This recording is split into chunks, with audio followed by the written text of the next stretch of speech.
আমরা বরিশাল্লা যারা বেশি খায় তাদেরকে বলি হাবাইত্যা। আমরা সাপকে হাফ বলি। কেউ যদি বেশি চিল্লাচিল্লি করে তাইলে আমরা বরিশালের মানুষ বলি এবার মেতাও কে। চিল্লাচিল্লিকে আমরা মেতাইন্যা বলি, মেতাইন্যা। আমরা ঝাড়ুরে কই পিসা, শ্বশুর বাড়ি রে কয় কি হৌর বাড়ি। আমরা একারে কই এল্লা। তারপর কি হয়েছে সেটাকে আমরা বরিশালে বলি তাহার আসে। মোরা ঢিলে কই ইজা, মোরা চিংড়ি মাছে সিঙ্গল মাছ কই। আমরা অবসরকে বলি অশ্বর। মোরা ডিম রে কই আন্ডা। আমরা হঠাৎকে বলি আসুক্ক। আমরা কাঠবিড়ালকে বলি কডা। ওর জীবনেও কোনোদিন উন্নতি হবে না, সেটাকে আমরা বরিশালের মানুষ বলি ওর সালে জীবনেও কালি পড়বে না। মোরা শিং মাছ রে কই হিং মাছ। অনেক ভালো লাগে, এটাকে আমরা বলি এক্সের ভাল লাগে।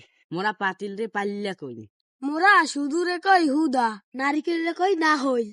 কাউকে ডাক দেওয়া এটাকে আমরা বলি ভোলা।